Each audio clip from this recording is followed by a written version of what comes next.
I am tormented by an urgent need to express my feelings. It seems to me that I am losing my mind. My partner Sarah, a 28-year-old woman, and I, a 34-year-old man, have known each other for about 6 years and have been engaged for 1 year. Our wedding is just around the corner. It will take place in just 2 weeks. But recently, I noticed something that made me doubt, making me wonder if I was going to make the worst mistake of my life. Tonight, Sarah and I were lucky enough to relax within the walls of our house. While Sarah worked in the kitchen, preparing a delicious dinner, I indulged in painstaking work on one of my current projects in the backyard. Our plot, located on a vast territory, provided enough space for my latest endeavor, the construction of a fireplace, which we plan to use during the coming autumn months. As usually happens when performing heavy physical work, I felt that my throat was dry, and I had to retire for a while in the cozy atmosphere of our house to quench my thirst. It was during this brief respite that I stumbled upon a scene that shook my entire consciousness. There, at the kitchen counter, Sarah was standing diligently preparing food and at the same time talking on the speakerphone. To my shock, I instantly recognized the voice coming from the machine as none other than my son-in-law, Hank. At that moment, the delicate balance in my head began to break. Hank, concerned about the whereabouts of his wife, Evelyn, asked Sarah if she knew where her sister was now and expressed dissatisfaction with the fact that she did not respond to his messages. To my surprise, I heard Sarah say to him soothingly, "She just moved out of here. I think she'll get home in the next half hour or so." It is worth noting that Evelyn, also known as Evie, has been Hank's wife for 5 years. I must admit that at first, when I went to the kitchen to get a glass, the weight of the conversation did not fully fit in my head. Curiosity got the better of me, and I began to question Sarah, demanding clarification on this issue. Sarah calmly replied, "Nothing special. Hank was asking about Evie." Watching Sarah texting, I couldn't resist asking, "What are you doing?" She answered directly, saying that she was telling Evie that Hank was looking for her. Without thinking about this question, I poured myself a drink and decided to relax a little. Gradually sipping a drink, I began to think about the situation, and then I was seized with a sudden feeling of anxiety. First of all, I distinctly heard Sarah tell Hank that Evelyn was here, which was far from the truth. The last time we met Evelyn was the day before when she and Sarah were engaged in wedding decorations at the last minute. In addition, a couple of disturbing thoughts appeared in my mind. First of all, I was puzzled why Sarah was sending messages to Evelyn despite the fact that Hank bluntly said that his attempts to contact her went unanswered. Secondly, I was confused that Sarah informed Hank that Evelyn would be back within 30 minutes. If she didn't have information about Evelyn's whereabouts, it made me doubt her motives for giving such information. Either she knew about Evelyn's whereabouts and decided to deceive Hank, or she was currently conducting an undercover operation hastily sending Evelyn a message asking her to hurry home. The only conclusion that unfolded in my mind was that Sarah deliberately deceived Hank about the whereabouts of her sister, who was his wife. It seemed pretty clear that she was probably warning Evie that Hank was expecting her back in the next half hour. Subsequently, for about 5 hours, I was carried away, coming up with a lot of explanations for Sarah's actions.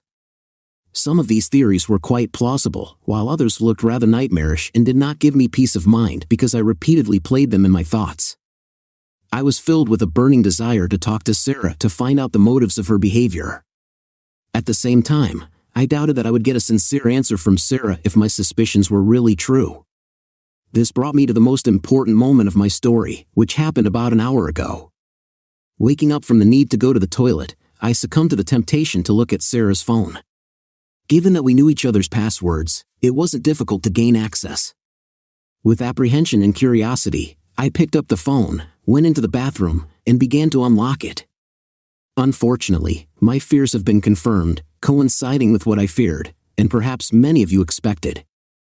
To my horror, I saw irrefutable evidence that Sarah's sister, Evelyn, had been in a secret relationship with a work colleague for about 6 months. Even more disappointing was the fact that Sarah actively helped Evelyn hide the secret for almost all this time. The evidence of their cooperation was countless text messages between them in which the details of the affair itself were discussed. Frank intimate questions and even shameful information about my son-in-law were disclosed. The content of these messages caused me a feeling of deep anxiety and disgust. It was very unpleasant for me to watch my future wife participate in such actions without showing any signs of remorse or hesitation.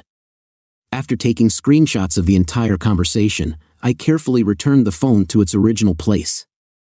Overwhelmed with a lot of emotions, I took refuge in my home office. This place serves me as a means of suppressing the primal cry that threatens to break out from inside me. At this very moment, the realization of this fact hit me with unprecedented force. I undoubtedly fell into an insurmountable trap. I have come to the final conclusion: I cannot marry Sarah. The severity of her act, aiding in her sister's betrayal and simultaneously sacrificing not only Hank but also undermining the sacred bonds of trust and loyalty, is simply inexcusable. I can hardly imagine a single plausible excuse for her involvement in such a betrayal. The situation is complicated by the fact that an innocent 2-year-old daughter is involved in it. The situation is further complicated by the fact that both my family, Sarah's family, and we ourselves have invested heavily in the upcoming wedding, which is due to take place in just 2 weeks. Unfortunately, it is not possible to return these funds. Moreover, I feel a great sense of stupidity. How could I have been so blind to Sarah's true nature? The question of what to do next haunts me constantly. It is absolutely impossible to marry her. My doubts remain unchanged, but I understand perfectly well that there are difficulties in this situation. Despite the complexity of the situation, some part of me still clings to the desire to save what once seemed a promising future. Sarah is distinguished by her incredible beauty, infectious character, and kind-heartedness, which once attracted me to her. So far, she has never betrayed my trust, so it is even more difficult for me to combine my new knowledge with who I thought she was. It was as if a dark, indelible stain had stained the once pristine image of our relationship. Coming to terms with my own erroneous assessment weighs on me, and the fears associated with the need to take the right steps fill me with a nauseating mixture of fear and anguish. It feels like I'm on the verge of vomiting or breaking something out of frustration and disbelief.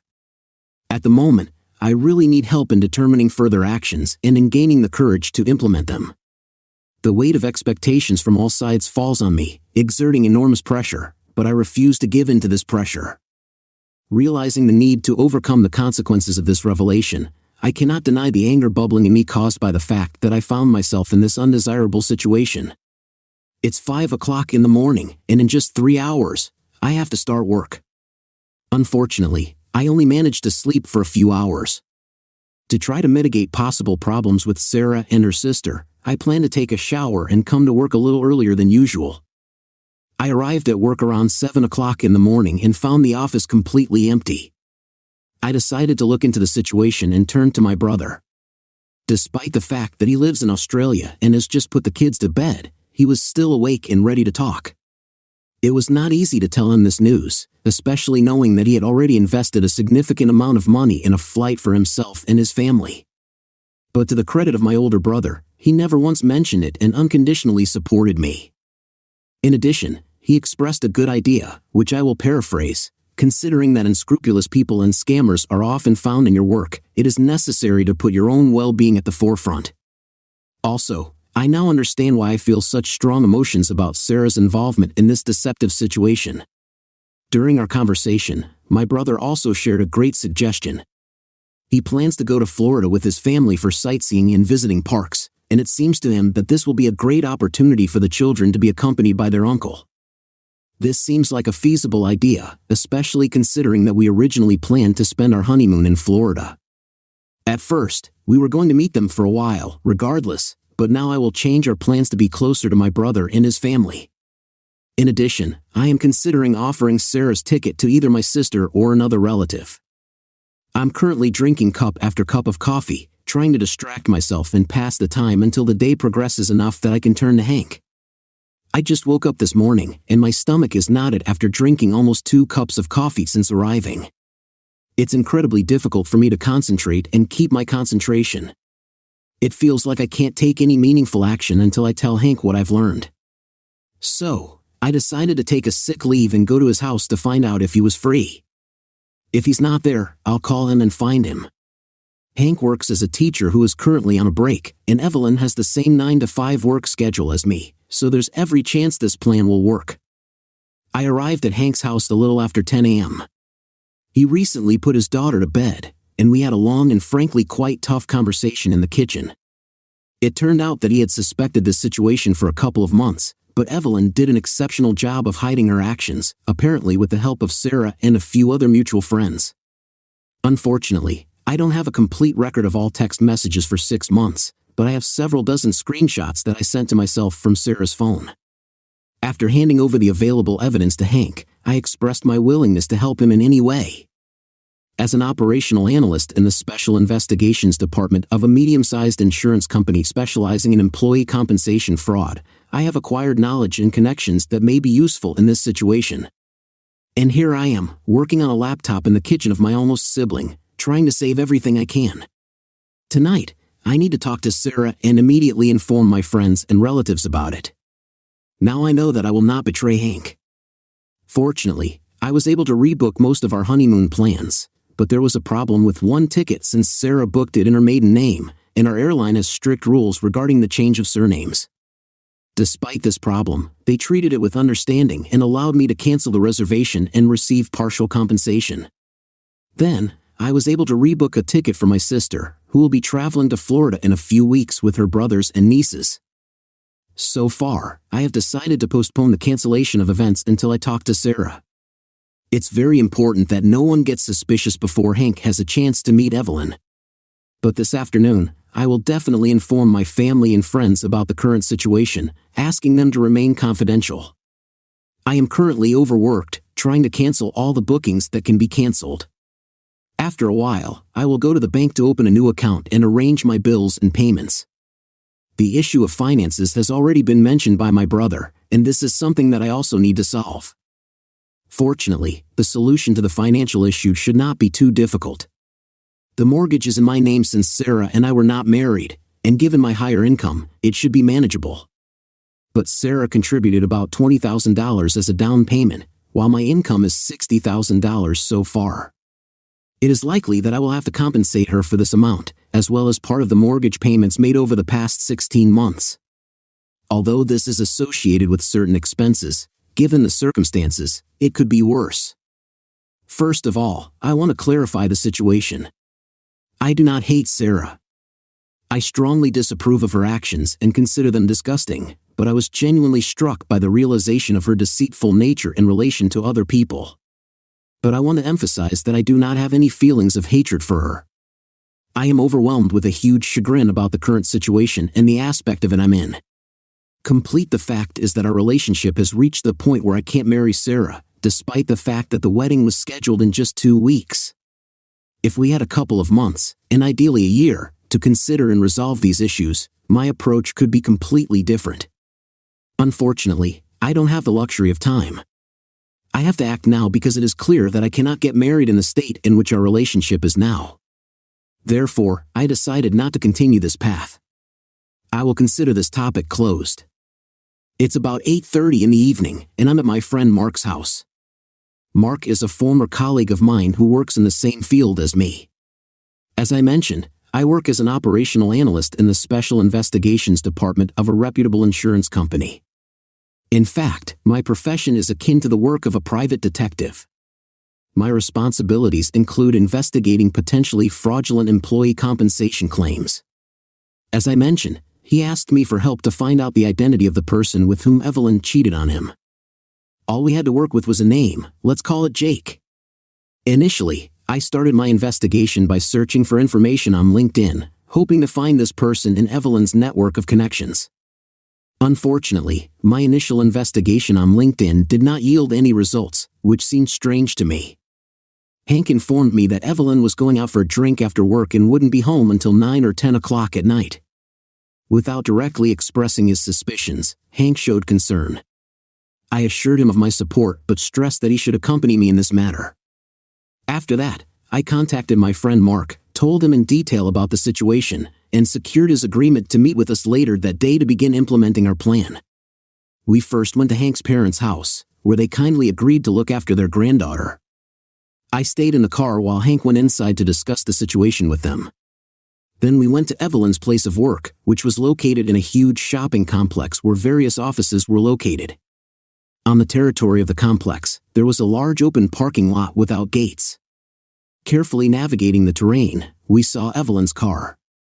Using a spare set of keys, Hank opened the car, handing Hank a voice recorder and a GPS tracker. We got out of the car we parked nearby on the street, patiently waiting for my friend Mark to drive up and Evelyn to finish her business. About 20 minutes later, Mark joined us in the car. It took about an hour before Evelyn left her office, accompanied by 2 of her friends and a tall young man with light brown hair. It was obvious that they were holding hands, and I could not help but react to this with a mixture of surprise and concern. "Oh, damn it, Evelyn, you're making it easier for me," I thought. From the car, I quietly took a few pictures until Evelyn left in her car. As soon as she drove away, I began to monitor her movements. At first, I assumed that she would go to a hotel or other similar place, but to my surprise, she went to a decent bar and grill located in an elite area of the city. She parked on the street, and as I drove by, I saw her enter the establishment. After finding our parking spot, we regrouped to discuss a plan of action. We decided that Mark would be the first to enter since he was not known to any of the participants in the process. 2 main tasks were assigned to him. First, he had to secretly intercept all incriminating photos of Evelyn and Jake. Secondly, he was supposed to serve as my alibi during further events. Hank and I stayed in the car and waited patiently for about 20 minutes until I got the first text message from Mark. It contained a series of photographs in which Evelyn and Jake were captured in an intimate setting in the presence of 2 of their female colleagues. These pictures confirmed Hank's suspicions, showing that both employees helped Evelyn hide her actions. Hank was visibly upset and full of anger, especially when he found out that one of his coworkers was married. It turned out that both couples developed close friendships, probably due to the fact that they had children of the same age. I asked if Hank is satisfied with the evidence we've gathered so far. He expresses a desire to find out the identity of another man. Although I try to reassure him that we can gather more information later, he is practically begging me for immediate answers. Yielding to his request, I ordered Hank to wait while I informed Mark that I would join him at the bar. When I entered the bar, my attention was immediately attracted by Evelyn and her company, laughing merrily and enjoying drinks at a high round table by the window.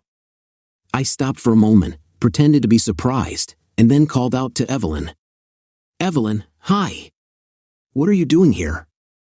Her reaction was a clear shock that made everyone around tense up. Quickly reacting, Evelyn introduced me as her sister's fiancé and announced our plans to get married in just 2 weeks.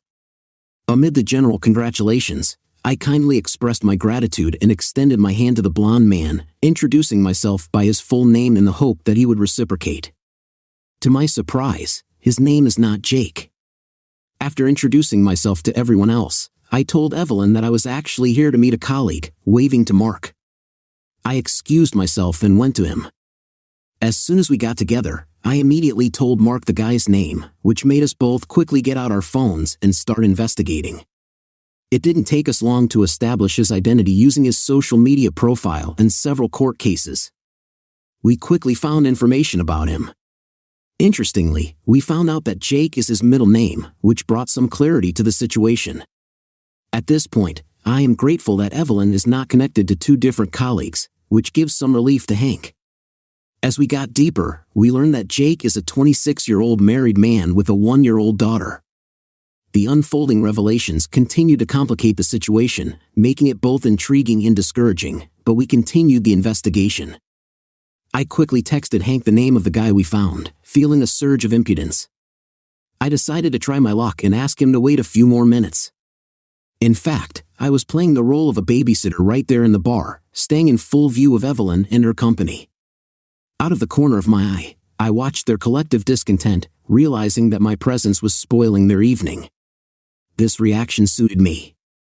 I let this situation persist for about 10 minutes, after which I instructed Hank to send a message to Evelyn saying that he would spend the night at his parents' house with their daughter. Shortly after Hank's message, I noticed Evelyn take out her phone and show it to Jake. It became clear that the decision was made, and the company began to gather. Evelyn came up to me, wished me good night, and suggested that Sarah and I have dinner on the weekend. I politely smiled, accepted the invitation, and expressed my delight about this idea, after which I wished her and her colleagues a pleasant evening. Mark and I waited patiently for them to leave, paid the bill, and hurried back to Hank, who was waiting for us. For a moment, Indecision hung in the air. The feeling of uncertainty did not leave us because we never found out about Evelyn's intentions. I had a fleeting thought that maybe she had already booked a hotel room and was heading there, which would complicate the situation and limit my options. But apparently, the evening was originally conceived as an ordinary meeting with a drink in a bar. It was only when Hank decided to spend the night at his parents' house that the situation took an unexpected turn and turned into something more substantial. We parked the car on the next street and watched another car drive up to Hank's house. To our surprise, Jake got out of the car, went to the door, knocked, and was warmly greeted by Evelyn. They entered the house together. It's about 7:30 p.m., and I had my commitments for the evening. As a friend, I thought I had done everything possible to support Hank, and now he has to figure out the situation himself. Although I empathize with Hank's situation, I won't dare to get further involved in this drama. Acting as his wingman during a confrontation with his cheating wife is too much for me, especially considering my own circumstances. But Hank convinced me that he could handle everything else on his own. It looks like he showed resilience and strength that Evelyn may have underestimated. Hank took my things from Evelyn's car, and we said goodbye. That was almost 2 hours ago, and I've received one text message from Hank since then. I received a message from Hank saying that he had completed the task and was really going to his parents this time, but since then, no messages have come to my phone, and I still don't understand what happened between Hank and Evelyn. Since our breakup, I've been staying with Mark. As for my participation, I consider my role in Hank's story to be over. If Hank had listened to my advice, he would have captured what was happening on his phone when he entered the house. I'll find out the details later, but right now, my first priority is to go home and tell Sarah that there will be no wedding. I expect that Sarah will react to this news sharply and negatively. There is almost no doubt about it. But as I said before, I just can't marry her at the moment. I am not sure about our future and whether we will continue our relationship with each other or not, but one thing is clear, we will definitely not get married in the near future. I witnessed how Sarah openly lied to her brother-in-law, whom she has known for 10 years and considers a wonderful husband and father. Perhaps some people are naive enough to believe that a person capable of such a cold deception can suddenly become reliable and truthful, but I am arranged differently. Before this incident, I had never doubted Sarah's honesty and reliability, and yet her actions at that moment destroyed my unshakable trust. It is assumed that I will not pay attention to her actions and hope that she will be honest with me, but it is clear that my idea of her has suddenly changed. It's very unnerving and disorienting when your whole idea of a person changes in an instant. I must admit that I was struck by my ability to remain calm and trust my instincts instead of immediately coming into conflict with her because it eventually led me to the truth. If she decided to do this, it would be very easy for her to lie and delete these messages.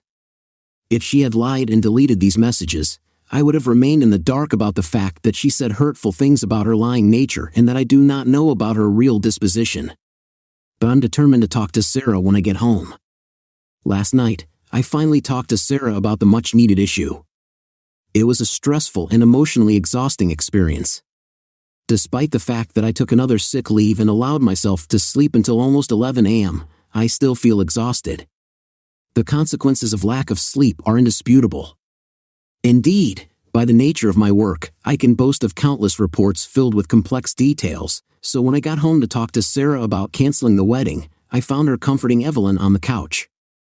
At first, I thought about leaving without getting into an argument with them, but in the end, I decided not to. Our communication was filled with heated words, tears, and growing anger, which led to the involvement of law enforcement agencies. Exhausted by the emotional situation, I collapsed on the bed and slept for about 10 hours. My phone's display is practically glowing from an overabundance of unread messages and missed calls. If it keeps vibrating, I might think about charging Evelyn $110 a minute. The situation remains uncertain, and I have a lot to do today. Although my family was informed of the situation yesterday afternoon, I still need to contact some friends and attend to other urgent matters. First of all, I want to make it clear that I am not James Bond. My role is to monitor and accompany a disabled construction worker to activities such as Zumba classes or skydiving. I have been performing these duties for about 5 years and have gained considerable experience in this field.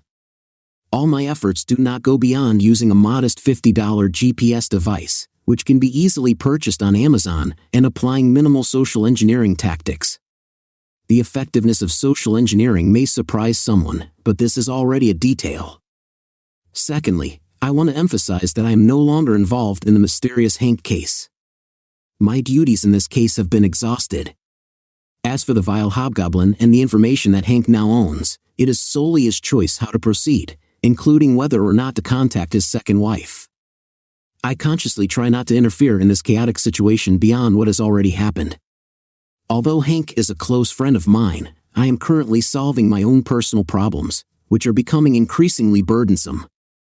Now that my moral outrage has subsided, I devote a considerable amount of time to writing reports. This is one of the main components of my work activity. I spend countless hours hunched over my laptop either making reports or transcribing readings.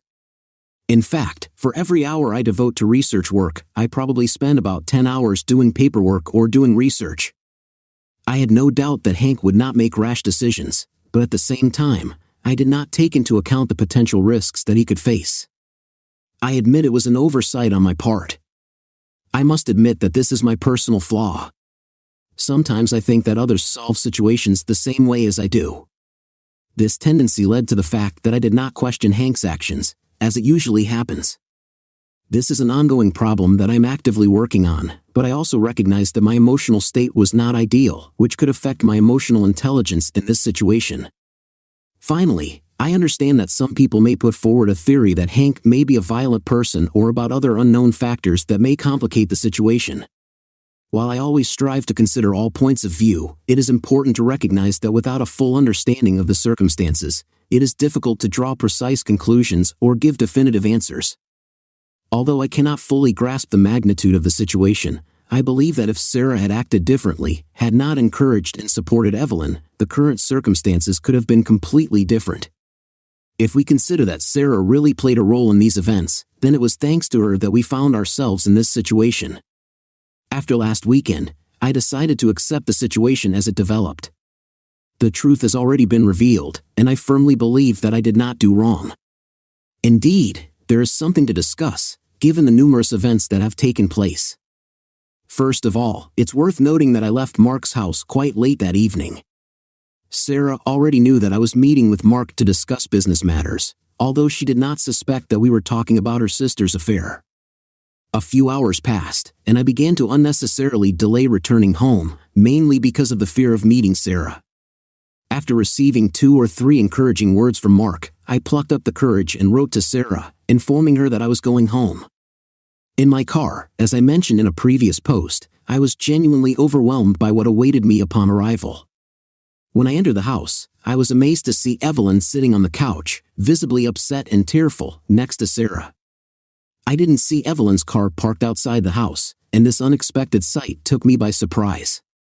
I froze for a moment, debating whether to turn around and leave.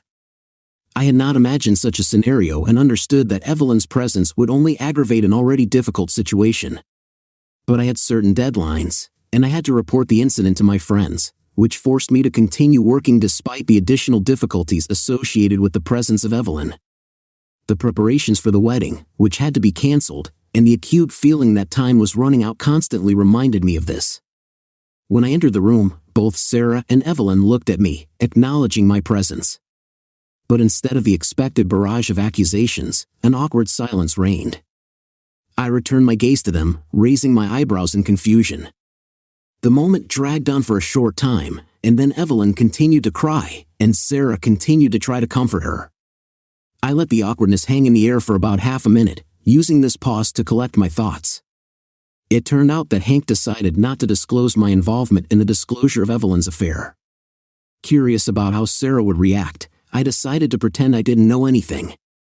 Sitting down in an armchair, I put down my laptop bag and took my phone out of my pocket, pretending to be messing with it. I casually asked, "What's going on?" Evelyn continued to sob, but Sarah looked at me and answered, "Hank is divorcing Evelyn." "Yes, I had a premonition that something like this could happen," I said, acknowledging the situation. Feeling that I needed to go deeper, I asked, "May I know what the reason is?" Sarah paused in her comforting gesture towards Evelyn and looked at me. At that moment, her expression seemed to change, distorted by a mixture of emotions.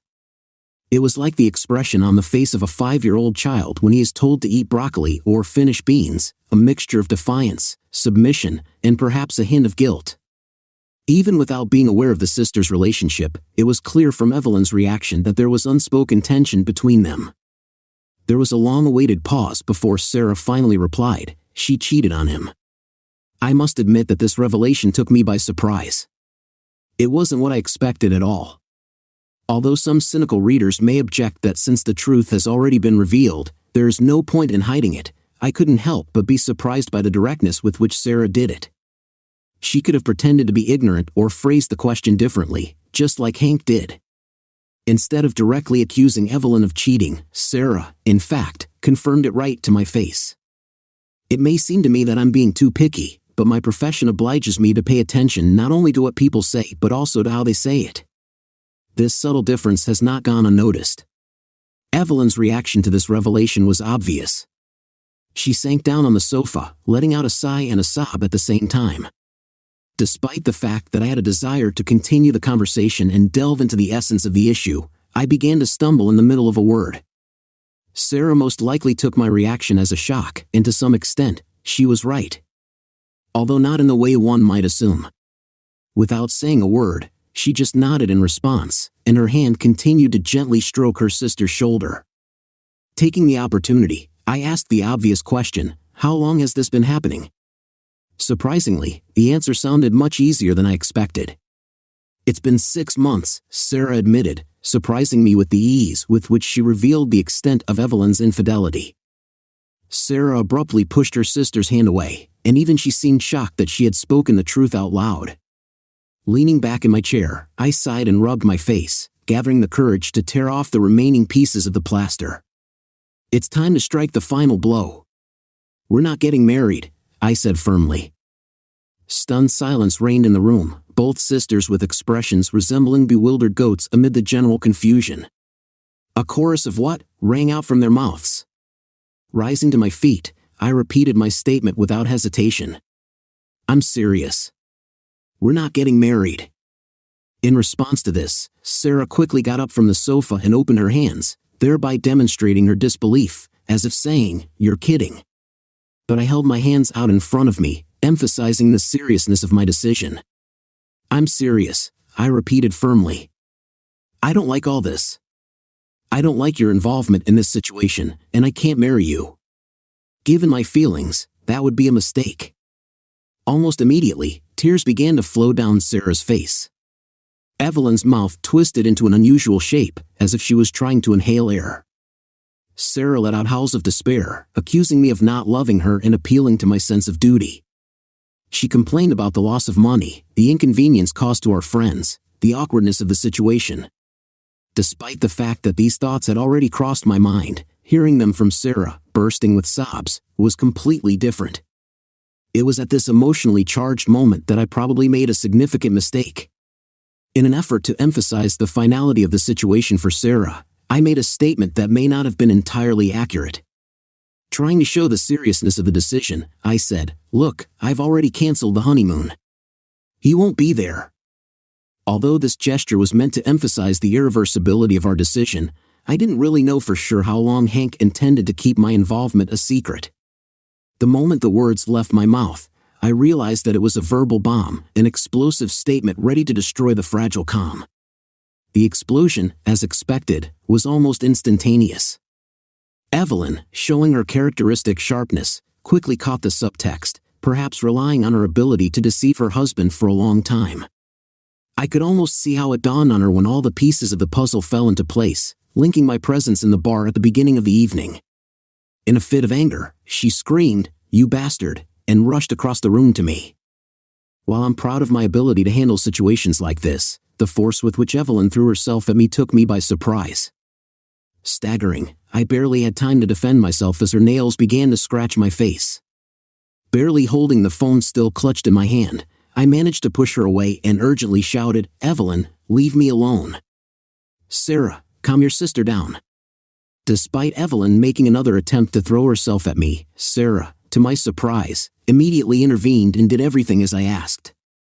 Sarah quickly wrapped her arms around her sister's waist to restrain her. Glaring at Evelyn and raising my voice, I demanded, "Get out of here immediately, otherwise I will call the police." To emphasize the seriousness of my intentions, I picked up the phone as if about to dial the number of the emergency services. Sarah, trying to defuse the situation, urged us both to calm down. Addressing me in particular, she pleaded, "Honey, please listen. Evelyn has nowhere to go right now, and Hank took her car keys." This revelation explained the lack of a car in the driveway, but I remained resolute. My determination to break off my relationship with Evelyn was unchanged, and I wanted to convey this unequivocally. I walked resolutely into my home office and closed the door behind me with a sense of urgency. I dialed the emergency phone number to report what had happened. After describing the situation, I said that my fiancé's sister attacked me, and I locked myself in my office. I reported that I was bleeding from scratches around my left eye, which caused my vision to blur, and expressed sincere concern for my safety. In addition, I said that I had recorded the entire altercation on my phone. When I was coming to the end of the conversation with the dispatcher, Sarah started knocking on the door, demanding my attention. "Baby, please come out, let's talk about it. I love you, we don't have to go through this," Sarah pleaded, her voice filled with despair. She continued, "Even Evelyn wants to apologize. She's sorry." Although I suspected the sincerity of the last words, Sarah was clearly losing her temper. I decided not to answer anything and remained silent while Sarah's attempts to get me out of the office gradually stopped. Then, the tense atmosphere was interrupted by the arrival of the police at our entrance. From my office, I could hear Sarah talking to them. Feeling that it was necessary to sort out the situation, I decided to leave the office. The two policemen who arrived were men. One of the officers appeared to be close to Sarah's age, while the other looked older and more exhausted. After introducing myself, I turned their attention to Evelyn, explained that she had attacked me, and offered to show the recording as proof. The junior officer asked if I wanted to press charges, to which I firmly replied, yes. Surprisingly, he repeated the question, as if wanting to get confirmation. I repeated my desire to press charges. When the two officers exchanged glances, preparing to intervene, I interrupted the young officer before he could finish. "Yes, of course I want to press charges," I said firmly, and there was disappointment in my tone. I stressed that I had video evidence and that the incident would be referred to the court unless they preferred me to call their superiors and ask them to attend. I gave the name of their boss, indicating that I know his identity. Although we were by no means friends, my profession often required interaction with local law enforcement agencies, which allowed me to get to know many high-ranking officers or at least talk to them on the phone several times in the past. The situation escalated, and I felt that I was getting more and more excited. Although I understood the officer's point of view, I strongly disagreed with it. Facts are facts, and despite the absence of life-threatening injuries, Evelyn attacked me within the walls of my own home. It was necessary to remove her from the house. Fortunately, the situation did not immediately escalate, and the two officers handcuffed Evelyn, then put her in the back seat of their patrol car. During all this time, she continued to scream and cry, showing anxious and violent behavior. Evelyn didn't stop begging, repeating, "No, please, no." Feeling the need to sort out the situation, the junior officer turned around and asked if everything was under control. Realizing the hidden meaning of his question, I abruptly said that I was going to bed. Then, the officer turned to Sarah with the same question. Caught off guard, Sarah finally realized that he was speaking directly to her. Sarah simply nodded in response to the officer's question, but it was clear that he was not satisfied with her silence, and he began to ask further. Feeling the need to intervene, I suggested that if he wanted to arrange an interrogation, then perhaps it would be more appropriate to conduct it on the street where my intercom camera could not capture their communication. By this point, it seemed to me that I had tested the officer's patience by going too far, and yet I was forced to stand my ground. It was a tense moment, and I felt like I was seconds away from facing the consequences until his partner quickly came over and pulled him away, diffusing the situation. The elderly officer, who was probably about 50 years old, hesitated to start two arrests at the very beginning of his shift. It was clear that one of them would cause more trouble than it was worth. I think he managed to convince his young partner not to make an arrest. In the end, they left, taking Evelyn with them, and I hoped that this meant she disappeared from my life forever. At that moment, I wondered if I wanted to stay in this place. The fact that my parents lived a few hours away from me weighed heavily on my thoughts. In the short term, I ruled out the possibility of staying with my parents or in a hotel, so I decided to sleep in the guest room. Sarah made futile attempts to engage me in conversation or convince me to sleep in her bed, but I firmly said that we would discuss everything the next day and that I needed a rest without interference. Fortunately, she treated my wishes with respect and left me alone. Exhausted, I fell into a deep sleep, one of the most peaceful nights in recent days. The next day turned out to be one of the most unusual in my life. To begin with, when I woke up at 11 o'clock in the morning, I was surprised to see that Sarah was still at home. To my great surprise, she had thoroughly washed the whole house from top to bottom. The floors were shiny, the toilets were sparkling, and there was almost a smell of freshness in the air. It was obvious that she had tried very hard while I was sleeping. But as soon as she noticed me, she seemed to hang back in the distance, avoiding direct communication and not entering into a full-fledged relationship with me. Sarah looked hesitant, as if she wanted to say something but didn't know how to approach the conversation. I understood her uncertainty. The events of the previous night were traumatic for all participants, leaving room for doubts and questions. Was my decision to cancel the wedding made in a hurry? Am I really serious about ending the relationship? Was my feeling of anger sincere? Taking a deep breath, I told her that we needed to continue our conversation. She tried to sit next to me on the sofa, and although I thought about pushing her away, I decided not to. Although it was clear that we weren't getting married, I didn't see the need to act as if I despised her because, to tell the truth, I didn't. Despite the fact that Sarah was disappointed, and the content of her correspondence with her sister caused me a certain disgust, I understood that in this situation, it was painful for both of us.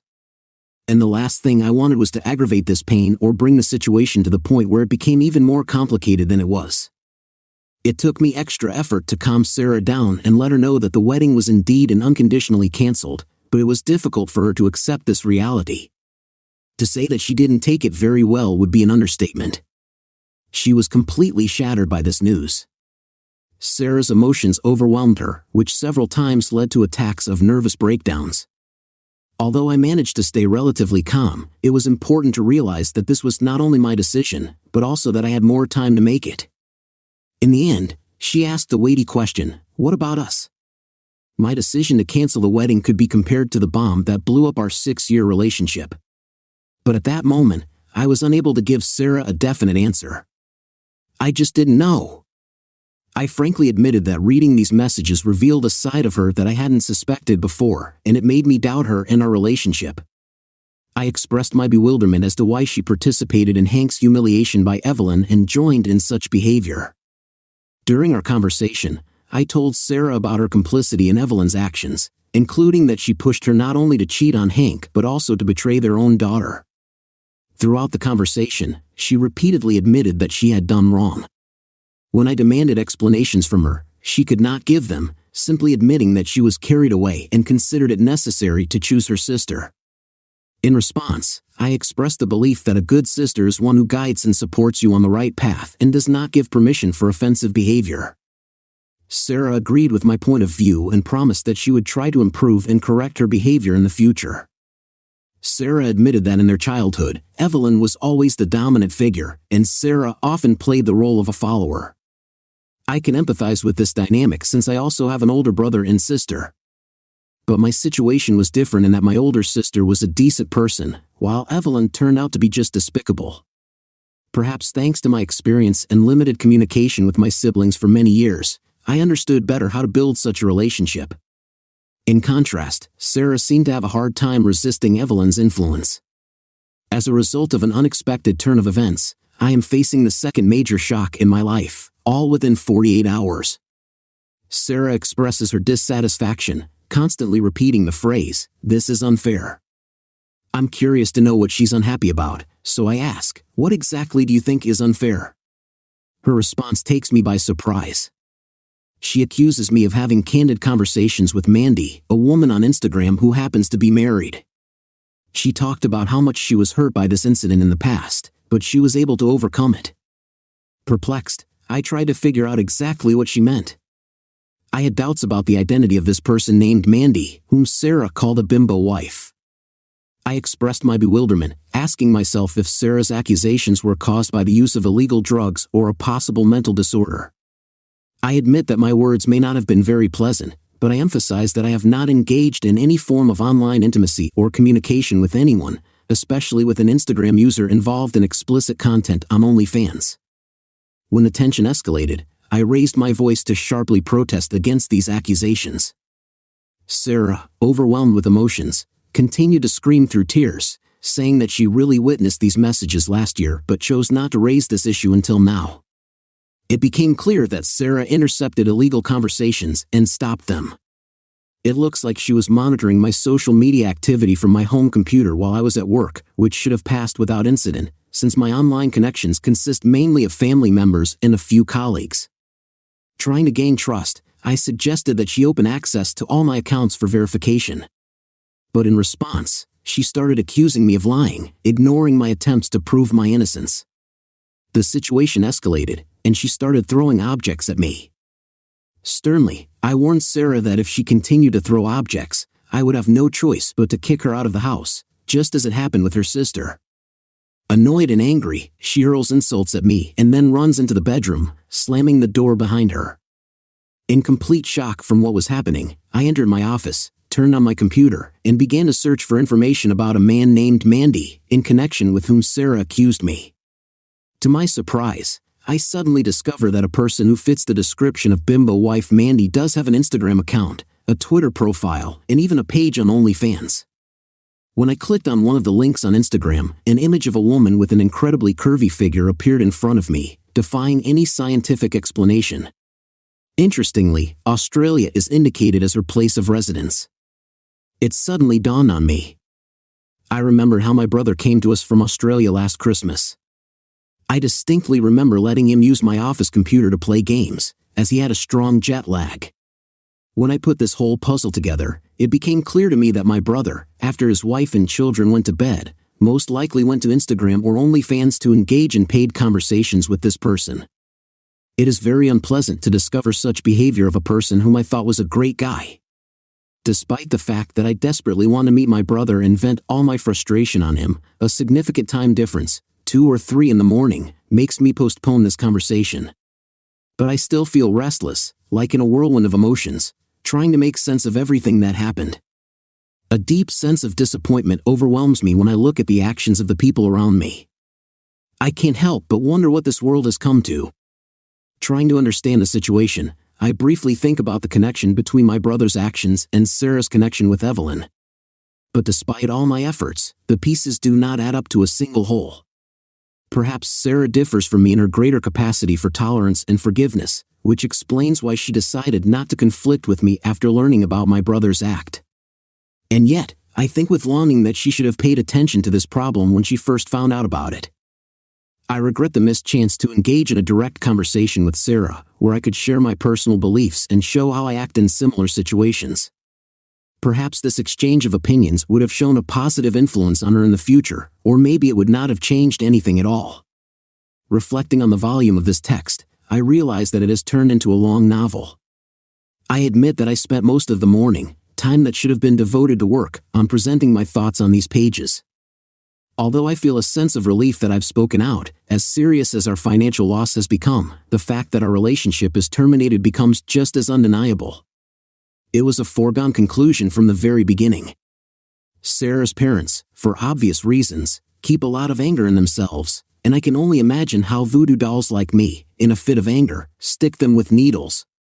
For those who are interested, Evelyn is no longer in jail, as she managed to convince Sarah to bail her out.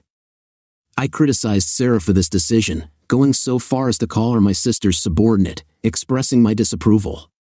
Interestingly, my remarks seemed to have an effect on Sarah. In response, she wrote a long letter of 20 pages in which she described in detail how her sister constantly controlled her throughout their childhood. I have already read this letter twice, and it made me think about how different things could have been if we had discussed this issue at any time over the past 6 years. It's hard to say if this would have changed the course of events. The last few days have been eventful, and so far, I have had little free time. I will try to cover as much information as possible. As far as I know, Hank is still in the process of divorce. Although the official documents have not yet been filed, his intentions to terminate the marriage are obvious. It is important for me to clarify that I cannot advocate or suggest any specific actions to Hank. I cannot give legal advice or help him in carrying out any actions in relation to another person or his spouse.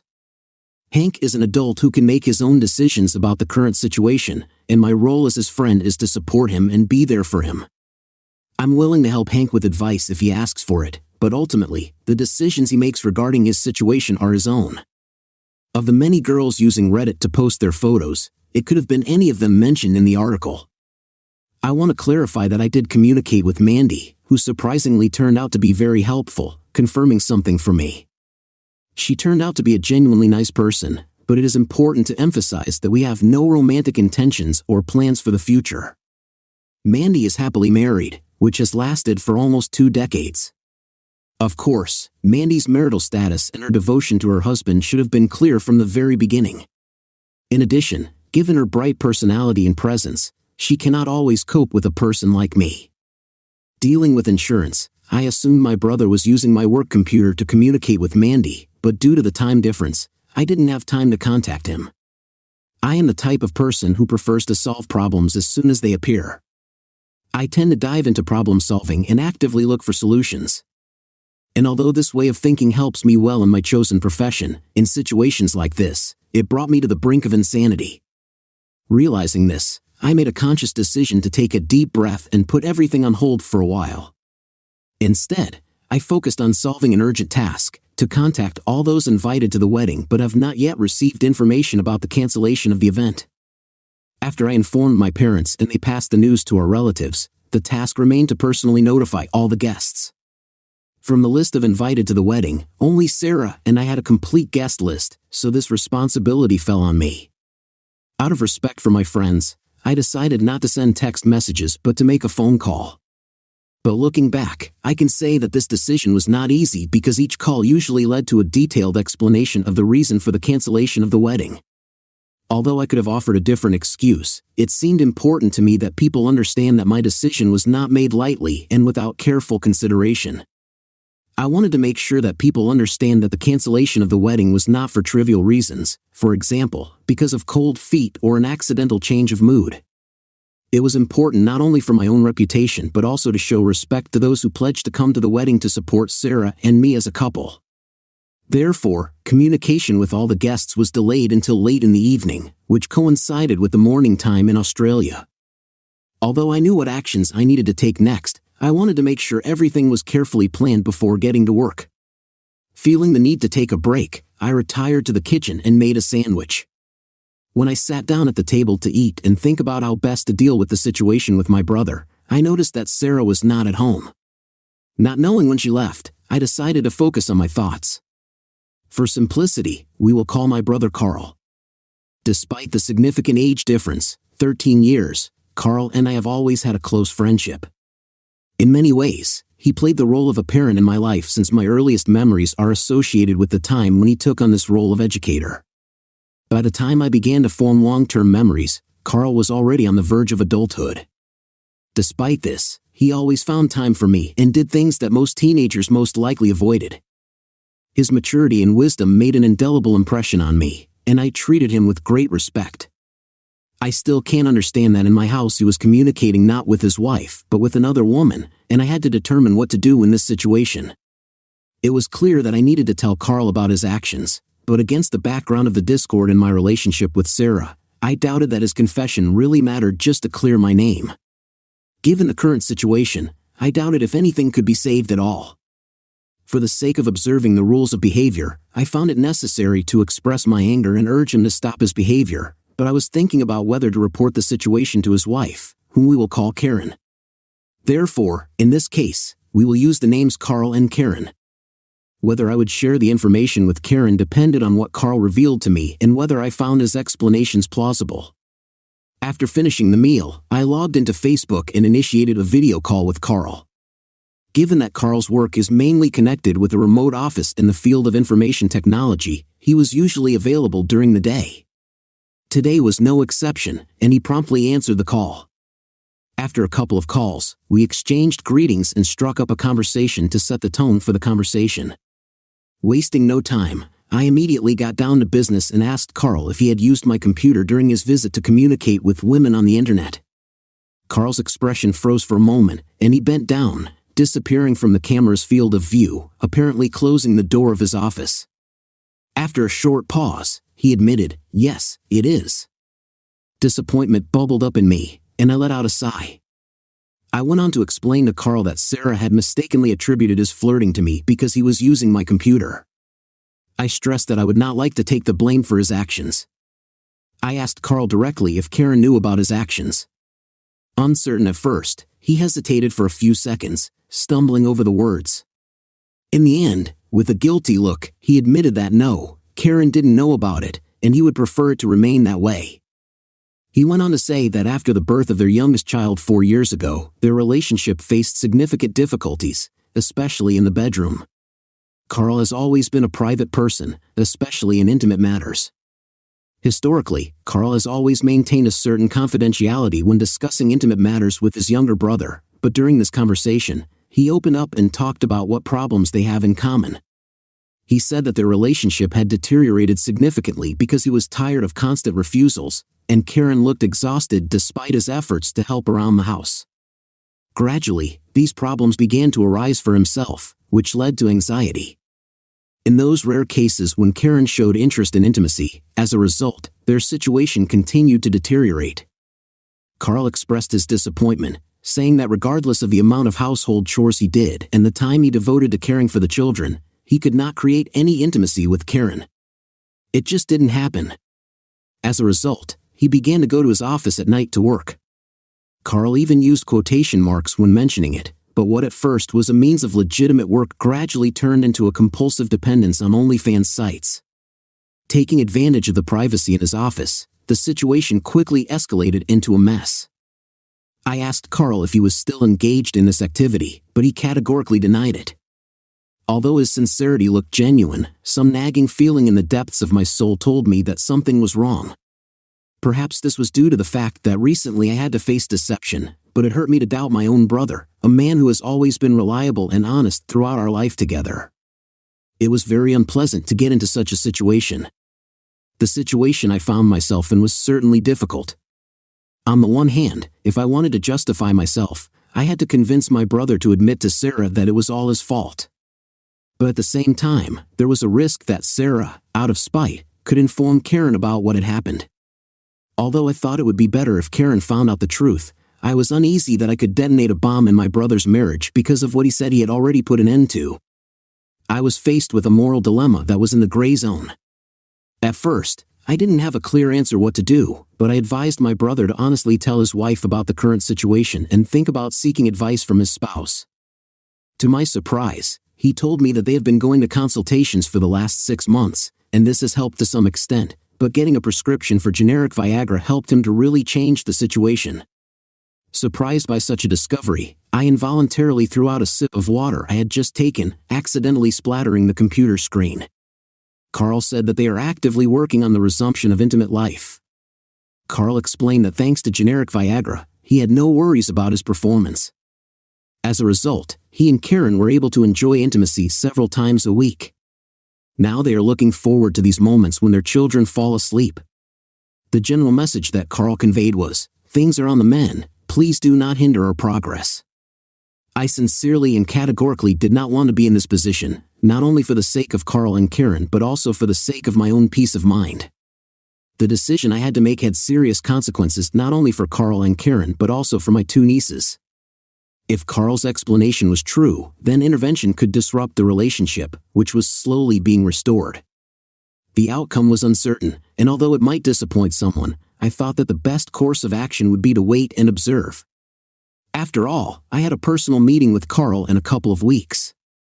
When the opportunity presented itself and we were alone in the room with a few drinks, I was going to have a thorough conversation to get to the bottom of the matter. Under the circumstances, this was the most reasonable approach. That night, I went to bed earlier than usual. The next morning, when I met Sarah, she looked exhausted, as if she had spent a sleepless night. Out of habit, I asked where she was because we had been together for almost 6 years.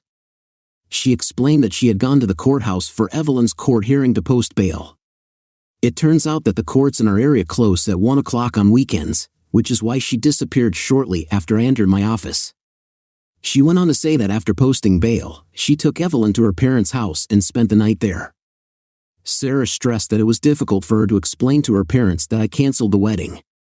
I asked if her parents understood the reasons for canceling the wedding. She answered sharply, "Of course, they understand."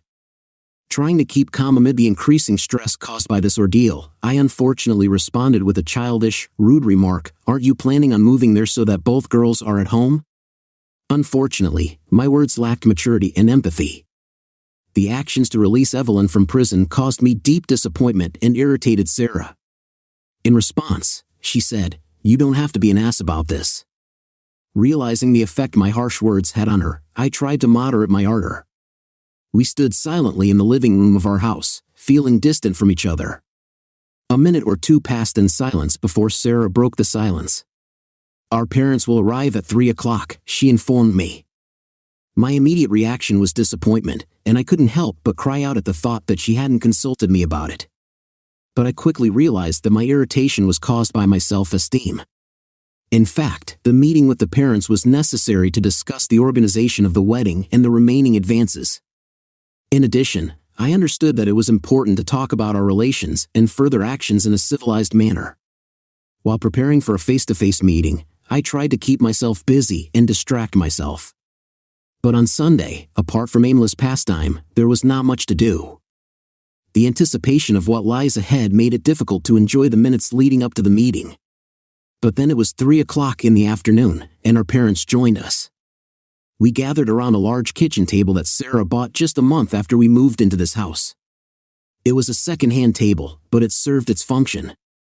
Sarah bought the table on Facebook Marketplace, but she really liked it. It's a durable, solid oak product with a beautiful finish. It could comfortably accommodate 8 people, and it was heavy. As expected, she had always dreamed of hosting grand dinner parties with her family, but not in such conditions. The next 3 hours proved to be an ordeal for all participants in the process. It's clear that no one was happy, and it would be unfair to expect otherwise. Unsurprisingly, I received the most support from my own parents, although even their assurances were restrained. In fact, they recognized that the decision ultimately rests with me. The parents expressed their opinion that they recognized the unconventionality of the situation, but despite this, they support my decision personally. I was quite satisfied with it. I didn't want my parents to face any negative judgment or stigma because of the cancellation of the wedding. It seemed to me quite appropriate to take full responsibility for the decision taken. In the end, we managed to come to a reasonable agreement about the organization of the wedding. We will try to return as much money as possible and divide it proportionally among those who contributed expenses. Such as the honeymoon, which I financed alone, require a separate discussion. When we discussed how the wedding was organized, it turned out that some expenses, for example, for flowers, were taken over by Sarah's parents. We agreed that we would share all financial losses together. When the conversation turned to the house, Sarah categorically objected to returning the deposit to her or her parents. She made it clear that she did not intend to move out. Frankly, Sarah and I have never delved into the subtleties of our life situation. Raising the issue of paying compensation for the house seems to have taken Sarah by surprise. It was implied that I expected her to move out of our shared house, which of course led to her frustration. Looking back, I realized that I should have clarified the status of our relationship with her first and not gone straight to discussing the payment plan with her parents. My actions unwittingly revealed my true feelings about our relationship to everyone present. Although I think our parents could have foreseen or at least understood the situation, it was undoubtedly a difficult revelation for Sarah. Sarah was visibly upset and firmly stood her ground. She categorically refused to accept the idea of ending our relationship because of the current situation, making it clear that she did not intend to leave home. "This is my home, and we will not part," she said firmly. Her determination and unwavering commitment to our relationship were obvious. So ended Sunday evening when Sarah firmly stood her ground and announced her rejection of the idea of breaking up. After my parents left, Sarah and I tried to continue the conversation, but it seemed that we were walking in circles without coming to a decision. I had to suppress the desire to relentlessly seek consent. To be honest, I felt exhausted, and all I wanted was to calm down. Surprisingly, we ended up sitting on the couch together and watching a movie in silence until it was time to retire for the night. We left this topic without attention, agreeing to continue the conversation the next day. When we went to our rooms, Sarah slipped a voluminous handwritten letter under my door. After skimming through the first few pages, I decided to postpone reading it for later and went to work. When I left, Sarah was still in bed, apparently having stayed up late to write the letter. At the office, I rearranged my schedule, rescheduling meetings and contacting the organizations and suppliers on my list. While Sarah and her parents dealt with most of the organizational issues, I had a few problems to solve. Working with various suppliers yielded mixed results.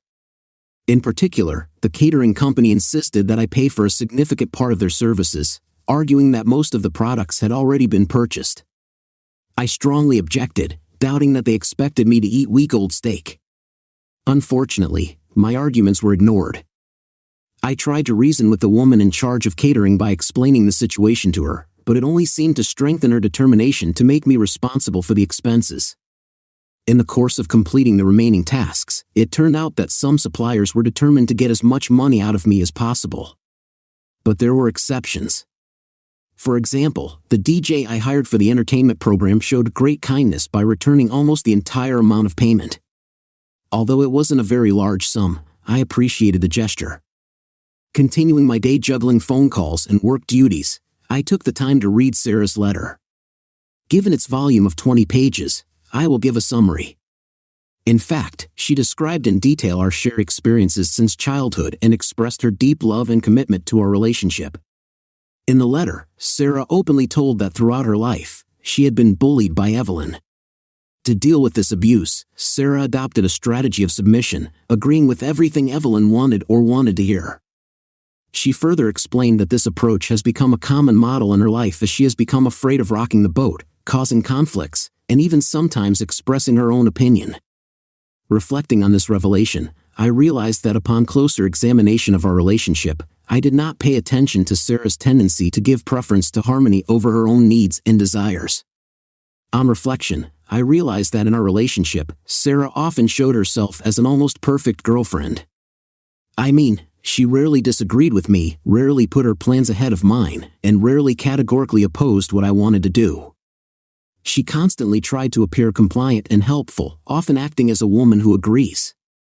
In fact, in all the 6 years of our relationship, we haven't had a single, even minor, disagreement, let alone a full-fledged quarrel. This new awareness shed light on the lack of assertiveness and open communication that we have inadvertently cultivated in our relationship. At first glance, Sarah's easygoing nature may seem like a desirable quality in a relationship. But on deeper reflection, I couldn't shake the realization that there was deeper self-doubt in her. It turned out that she had a deep-rooted need to please others, which is usually called people-pleasing.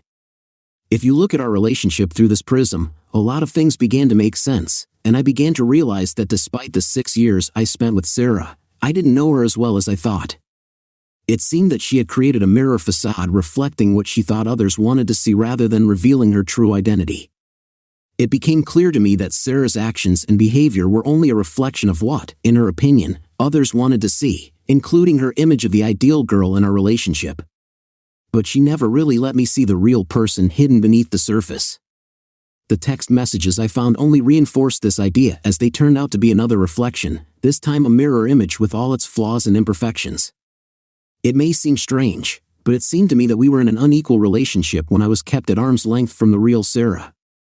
Perhaps Sarah loves me for who I am, appreciates my frank statements and transparent emotions, and I may love her only for the reflection she gave me.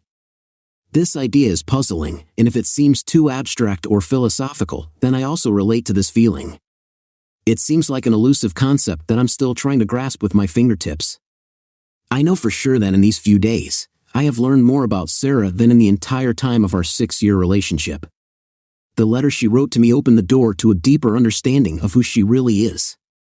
After reading Sarah's letter for the first time, I really looked into her childhood, shed light on her experiences, and the formation of her behavior. That evening, we delved into this topic, discussing her upbringing and its impact on her current behavior. In the course of reflection, it became clear that Sarah really needs support and help. Despite the fact that she is already an adult woman, she seems to have fallen into the trap of the behavior of a fearful child, desperately avoiding annoying anyone for fear of incurring the anger of her sister, the disapproval of her parents, or losing the love of loved ones. It became clear that the dynamics that have developed in our relations are unstable. The newfound understanding of Sarah's difficulties gave me more confidence and assurance that canceling the wedding was indeed the right decision. In fact, it couldn't be more obvious. After our conversation, I went to bed that evening with much less anxiety and irritation than in previous days.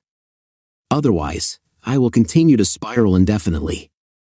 I want to say that the situation with my brother has been resolved to some extent, but the situation between Sarah and me remains uncertain. Although we are already beginning to develop a plan for further actions, to be honest, when the initial chaos began to subside and the state of heightened vigilance began to weaken, I plunged into a deep depression.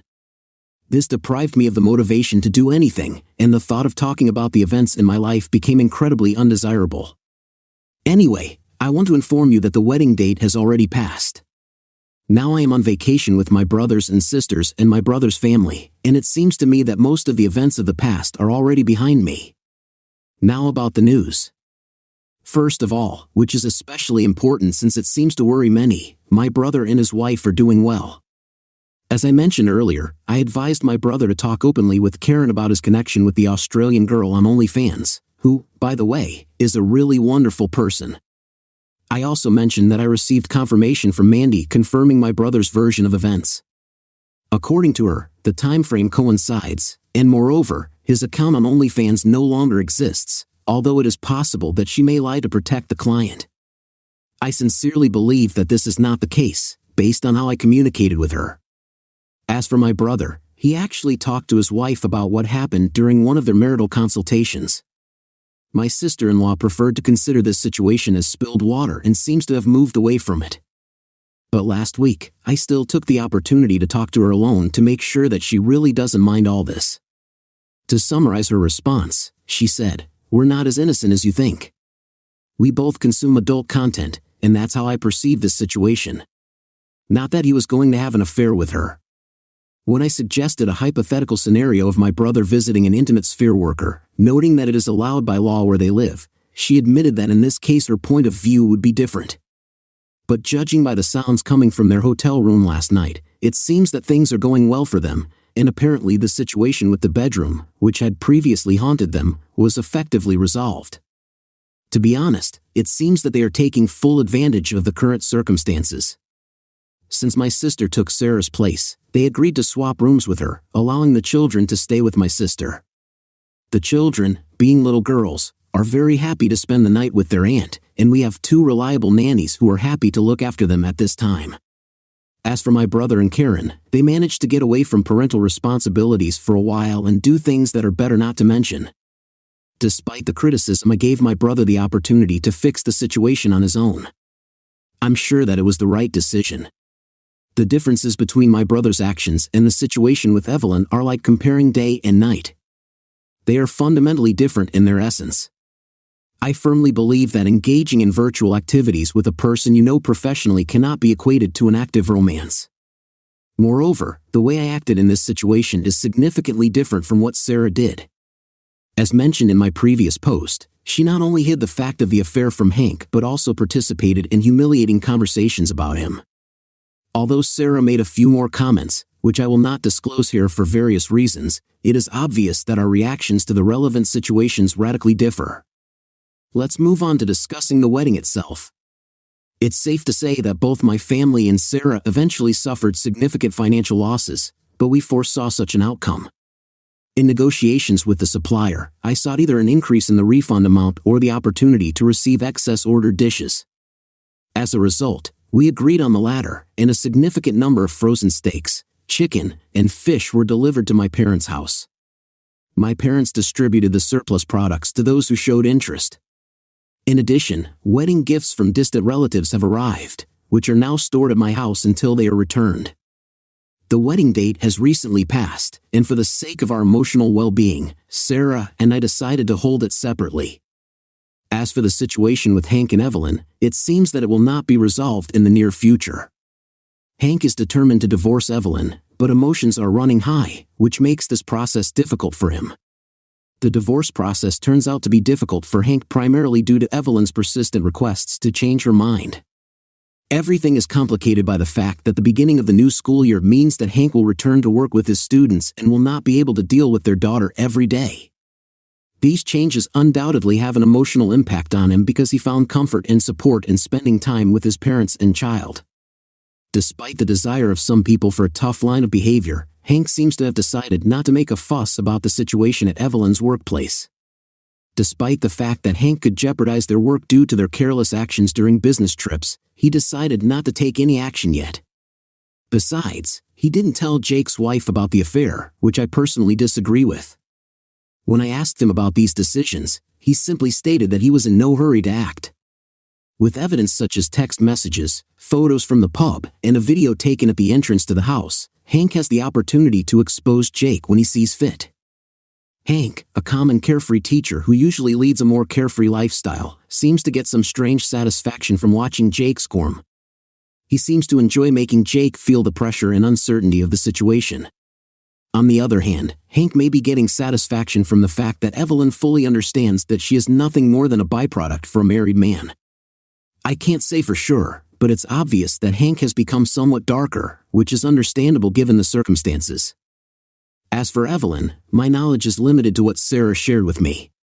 Currently, Evelyn's daily routine consists mainly of going to work and immediately returning to her parents' house, almost like a teenager observing a strict curfew. It is felt that the parents are dissatisfied with their daughter's behavior at the moment. Surprisingly, despite the fact that my canceled wedding with Sarah was widely publicized, it seems that the constant drama around Evelyn's upcoming divorce pushed our situation into the background. Sarah said it looked like her parents turned their attention to us as soon as they realized how determined Hank was to divorce Evelyn. It seems that their main concern is related to access to their granddaughter. This is understandable given their caring nature as grandparents, and their anger at Evelyn may be intensified by the realization that their communication time with their granddaughter will be significantly reduced. Now turning your attention to Sarah and me, I understand that this news may not appeal to those who expect me to be sympathetic and compassionate to Sarah in connection with her obvious mental problems, but I must state the facts as they are. In addition to cheating and hiding infidelity, I was shocked by the way she communicated with her sister through these text messages. Although some may object that if I shared the content of these messages I would not repeat them or enter into an argument about their specifics, the revelations regarding Sarah's actions have made me completely rethink her character, and I am currently in the process of doing so. This does not mean that we are still together in the same capacity as during the engagement. This chapter is undoubtedly closed, but we haven't completely closed the door to our relationship. Thanks to this experience, I understood more deeply who Sarah really is. It became clear to me which sides of her personality are genuine and which are a facade created to please others. Understanding Sarah's behavior related to pleasing people, including her communication with her sister, allowed me to understand the meaning of her actions. The ability to identify and label this behavior helped to understand its origins, particularly in her family dynamics, which were shown by numerous examples that I shared with her. It is also encouraging that she is actively seeking help in solving this problem. Moreover, despite the fact that her behavior is deeply disturbing and completely inappropriate, I have to give Sarah credit for how she handled the situation. When I returned home that evening and found Sarah and Evelyn on our couch, I was greeted with an amazing display of honesty and responsibility. Sarah did not lie or try to downplay her actions but took responsibility for what she had done. It is important to note that at that moment, she did not know that I had seen her text messages with Evelyn. Despite this, she decided not to omit her participation and not to downplay it. Sarah remained honest with me even when she knew it would make her look negative. Such a display of honesty has great value in my eyes and makes me think about the possibility of turning the page rather than closing the book completely. Instead of closing the book of our relationship, I am now considering opening a new page. But it is important to note that this is not the result of succumbing to the persuasions to forgive her and blame everything on my sister, because I have not yet reached the point of forgiveness.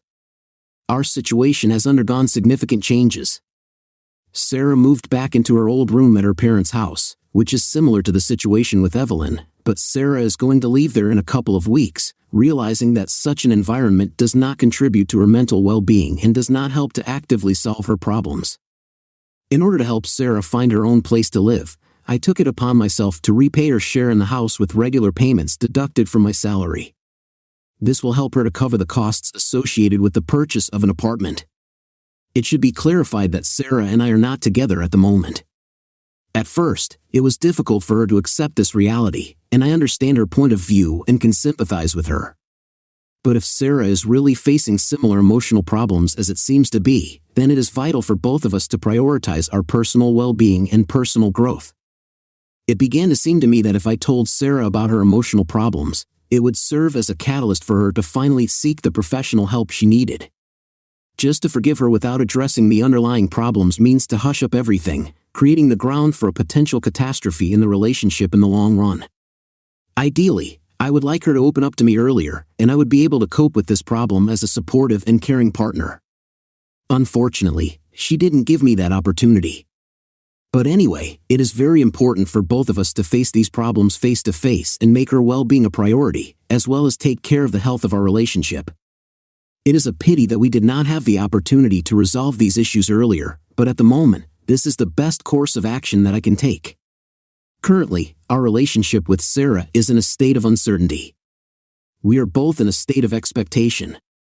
It is possible that one or both of us will reach the point of complete disappointment and decide to move on our own.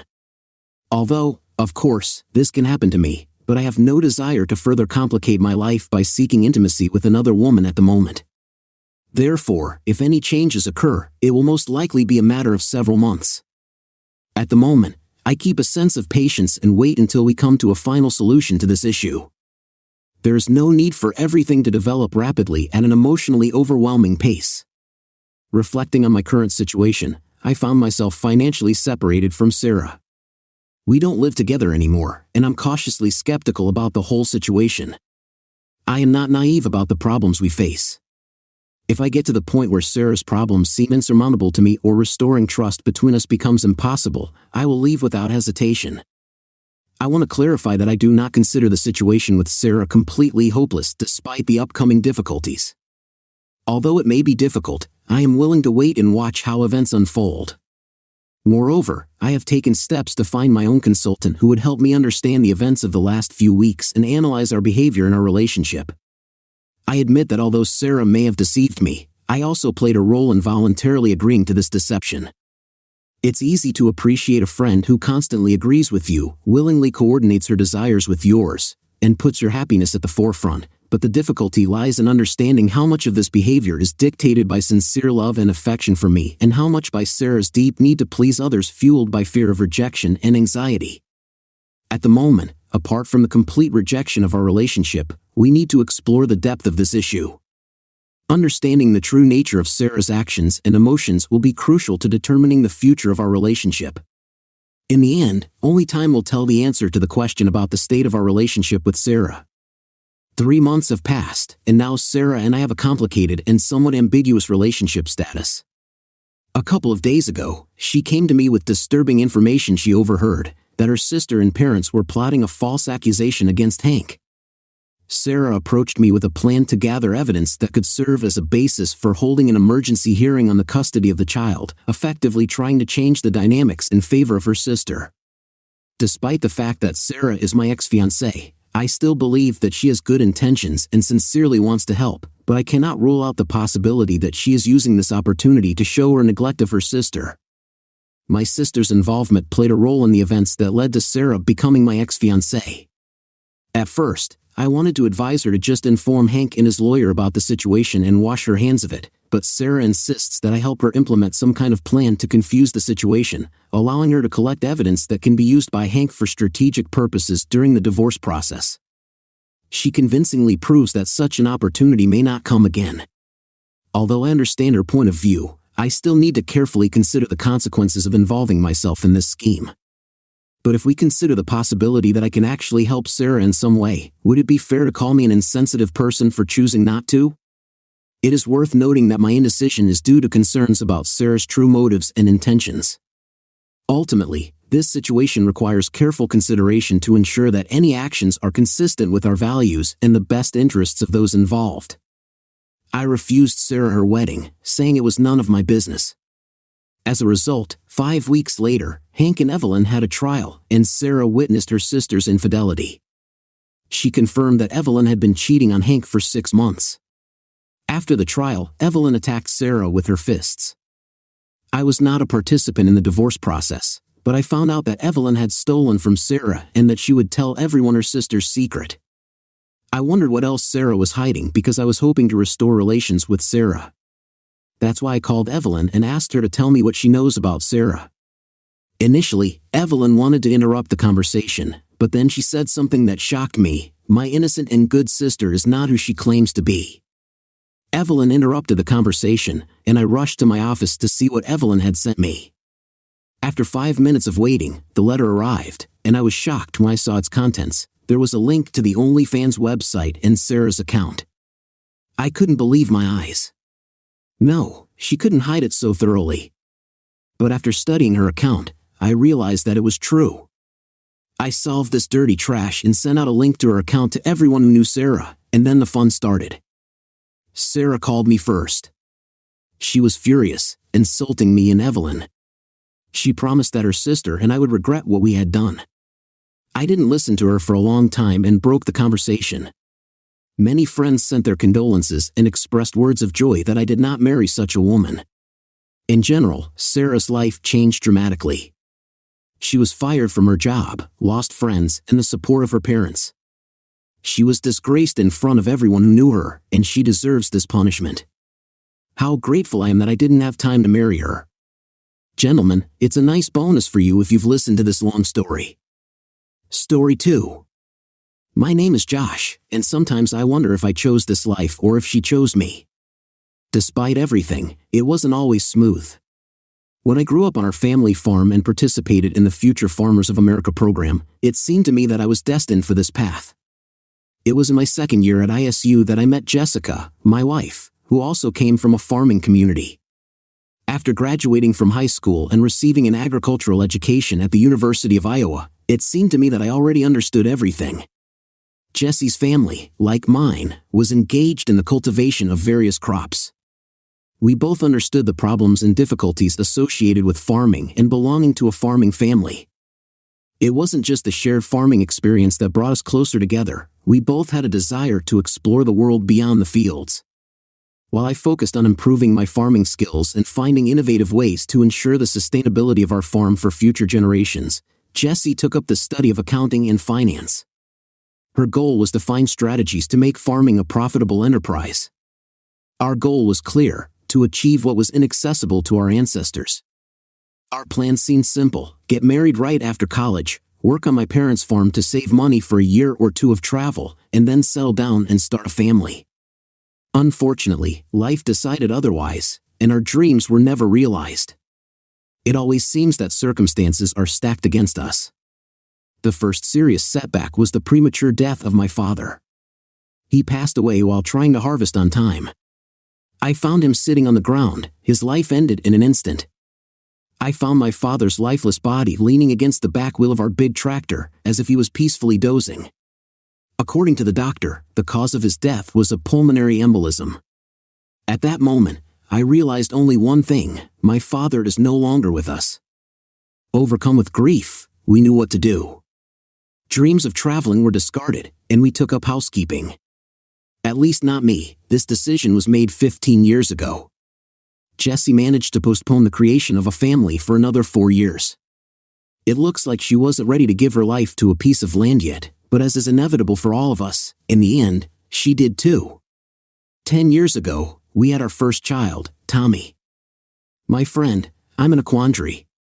This single harvester is all I have, and I am in desperate need. We have to remove parts from the second combine to keep this one in working order, and all this in order to harvest corn. Is there an opportunity to get help today? Josh, I perfectly understand how important this year is for you. Unfortunately, my team is overworked right now. Tommy sounded tired. Heavy rains in the last week of August and despair gripped all of us when it was necessary to harvest. Being one of the last farmers to start sowing, I found myself in a much shorter time frame compared to others, Tommy replied. Maybe I can come to you tomorrow night. I'm afraid that's the best I can do, Josh. I apologize, I replied. I understand, Tommy. I'm in a difficult situation. We have 170 acres left to remove, and if we fail to complete this task, our financial stability will be at risk, I said, letting out a heavy sigh. I realized that Tommy was just as shocked as the rest of us. We were just fighting for survival. Please come as soon as possible, I begged. After a moment's hesitation, Tommy assured me, I'll be there. I was looking forward to Tommy's upcoming visit. Hey, Josh, is there any way you can pay the parts bill? I'm not sure that I will be able to continue to supply spare parts until we pay off the debt for last spring, Tommy asked. Let me discuss this with Jesse when I get home. How much is enough for me to last until the harvest? I inquired. I understood that our savings were shrinking. This year, we took a risk by planting additional crops to compensate for the losses of the previous season. Normally, I wouldn't plant all 72 acres at once, but this time we took a chance. Unfortunately, these additional expenses led to our cash reserves being 8% more than originally planned. Now, both of my harvesters had been disabled. I need about $5,000 to live, Tommy informed me. I'll do my best, Tommy. Thank you, brother, I replied. After finishing the conversation, I checked the time. It was about 6:30 p.m. Although there were still a few hours left before dawn, there was no point in staying here with a non-working car. After adjusting my hat, I decided to pick up the truck and return home. As I drove home in my trusty 18-year-old dually farm truck, I hoped that Jesse would understand my early return. Dust swirled from under the wheels as I maneuvered through the fields, heading for home. The anticipation of reuniting with Jesse and the kids filled me with joy.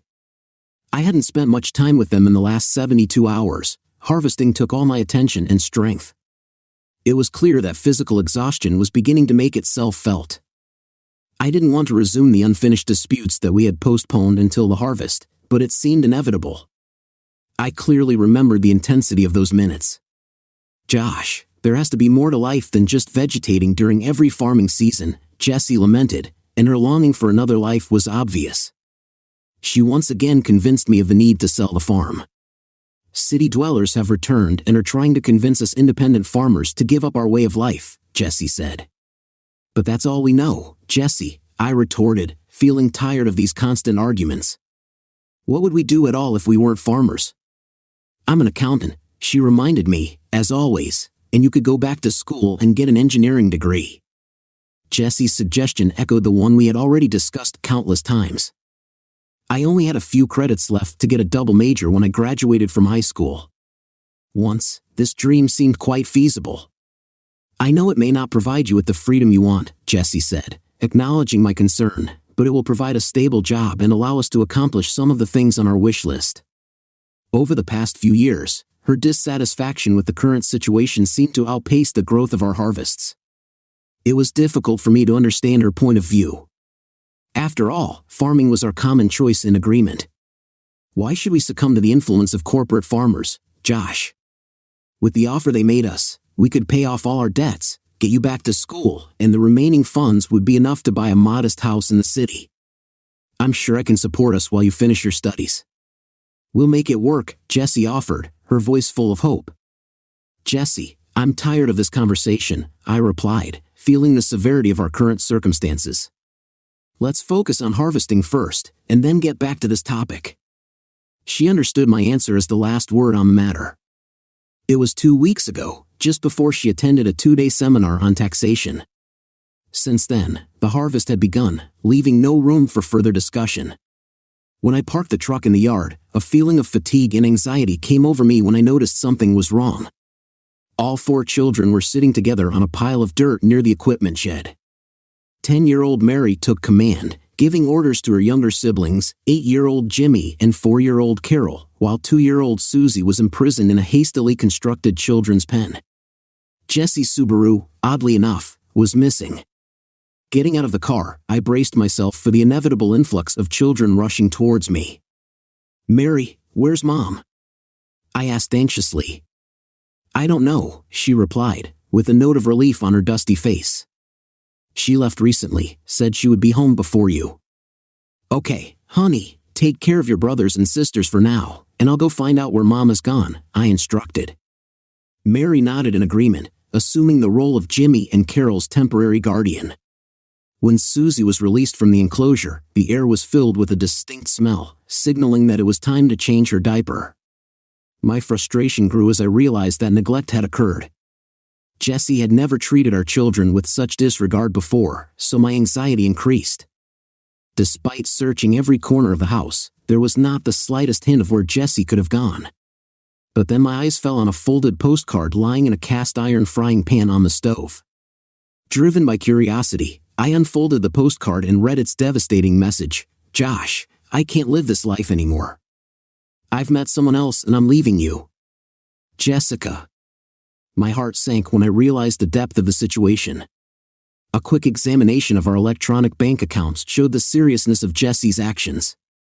She withdrew a significant portion of our operating capital in cash and transferred the remaining funds to a newly opened account. Looking through the bank statement, I noticed a recent transaction on Jessie's debit card at the Holiday Inn and Conference Center, located 2 cities away. It seemed like she could still be staying there. Without wasting any time, I quickly changed Susie's diaper, gathered all 4 children, loaded them into the car, and headed to the city. While I listened attentively, caught up in the fascinating narrative, the statement allowed me to look into the turbulent emotions of my wife. How could this other person have influenced her so much? I found solace in my work as a contract specialist, especially in these less developed regions. My CPA license proved to be very useful as I moved from one hotel conference room to another, informing local farmers about the new state and federal tax codes and carefully explaining their implications. One day, one of the farmers' wives finally got tired of the monotonous routine and hard lifestyle. She happily jumped at the opportunity to escape for a few hours with an attractive stranger. That's how I found myself in front of this amazing woman, enjoying a glass of high-quality whiskey paid for by the state. Jessica, as she introduced herself, was really wonderful. Despite the fact that she was somewhat older than I usually prefer, the years spent in agriculture led to a beautiful physique. She succumbed to my charms without difficulty.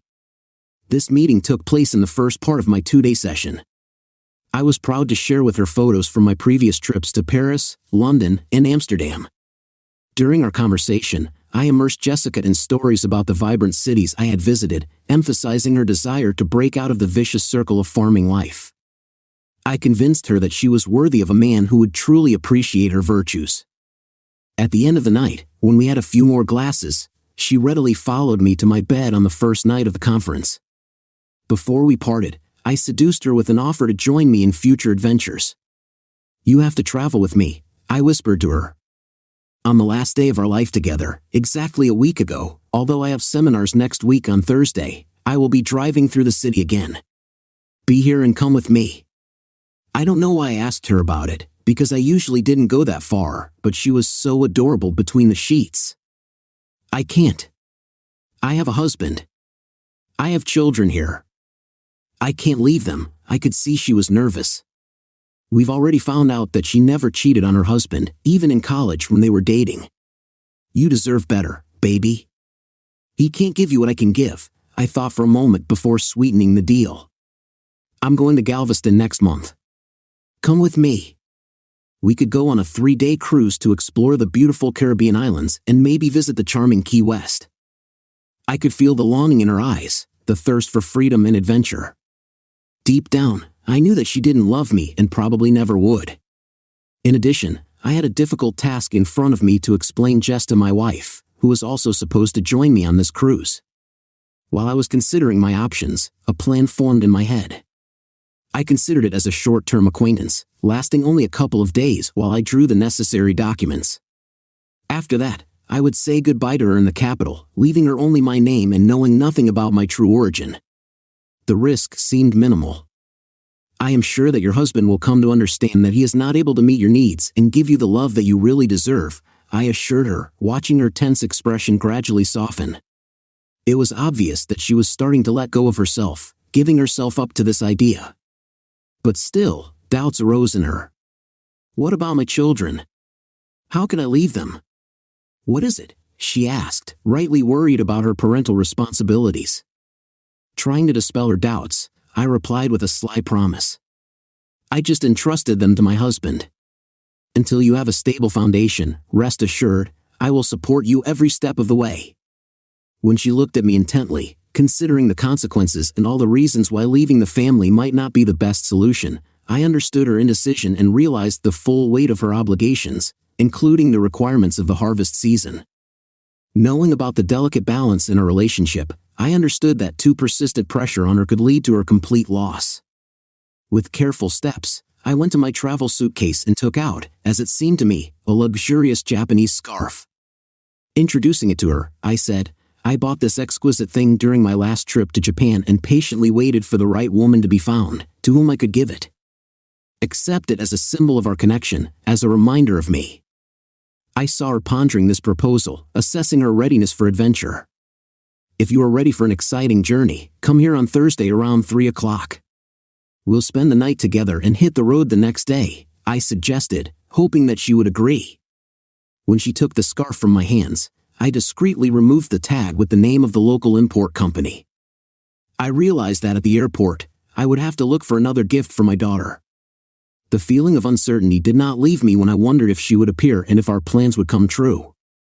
When I pulled up to the Holiday Inn on Thursday, Jess was standing by her car, sipping a Diet Coke. I was happy to invite her to my room and then took her to the bar where we had a nice dinner and a drink. When the evening came to an end, she looked at me intently and said decisively, I'm giving up my dream. I want to live for real and experience everything the world has to offer. I am hungry for adventure and ready for everything that awaits me ahead. Stifling a chuckle, I let a smile spread across my face. She didn't know what surprises I had in store for her yet and was looking forward to the denouement of our journey together. The only journey she had to go on was a journey to rebuild her life, and it wasn't my fault that she trusted me. Suddenly, a wave of fear ran across her face, and her gaze turned to the entrance. Curiously, I looked at the mirror in the bar to find out the reason for her concern. I recognized him immediately, a figure that stood out noticeably against the background of the surrounding environment.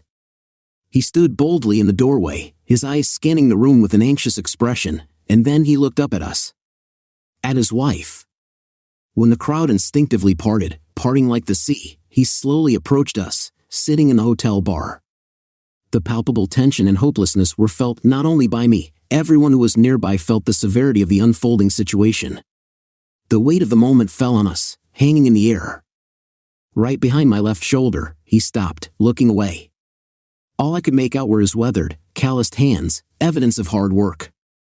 His clothes, reminiscent of an old farmer's outfit, still bore traces of the day's work. Towering over me, he exuded an intimidating presence.